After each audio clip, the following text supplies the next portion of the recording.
मित्रांनो, आपण सर्वजण धोंड्याचा महिना म्हणून अधिक महिना साजरा करतो, गोडधोड खातो, दानधर्म करतो. पण तुम्हाला माहिती आहे का, या अधिक मासाचा संबंध एका भयानक युद्धाशी आणि जगातील सर्वात बुद्धिमान लूपहोलशी आहे. जर हा 13वा महिना नसता तर साक्षात भगवान विष्णूलाही हिरण्यकशिपूचा वध करणे अशक्य झाले असते.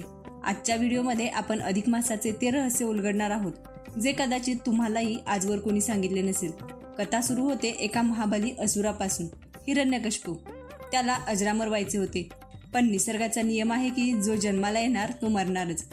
मग त्याने ब्रह्मदेवाकडे अशा अटी मागितल्या ज्याने मृत्यूला चकवा दिलात.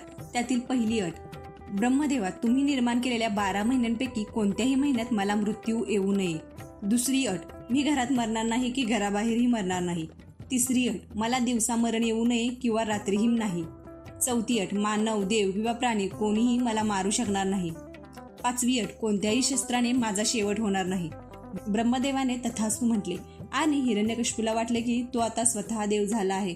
त्याने त्रैलोक्यात अहंकार माजवला. हिरण्यकशिपूने विचार केला होता की वर्षात फक्त 12 महिने असतात, चैत्र ते फाल्गुन. त्याने या 12 महिन्यांचे कवच स्वतःभोवती निर्माण करून घेतले होते.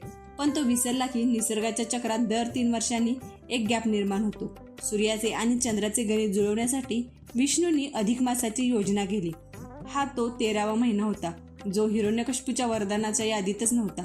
वरदान न मोडता त्याला मारण्यासाठी देवाने काळाची नवीन रचना केली होती. जेव्हा हिरण्यकशिपूने आपल्याच मुलाला भक्त प्रल्हादाला विचारले की कुठे आहे तुझा हरी, तेव्हा खांब फोडून भगवान नरसिंह प्रकट झाले. आता इथे विष्णूंची युद्धकला पाहावयास मिळते. वेळ: सूर्य मावळत होता आणि रात्रही सुरू झाली नव्हती, म्हणजेच संध्याकाळ. जागा: तो उंबरट्यावर होता, जो घराच्या आतही नाही आणि बाहेरही नाही.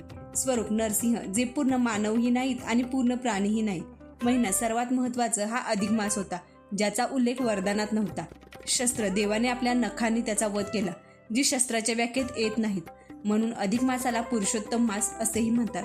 ज्या महिन्याला सर्वांनी नाकारले त्याला विष्णूंनी आपले नाव दिले आणि त्यातूनच जगाचा उद्धार केला.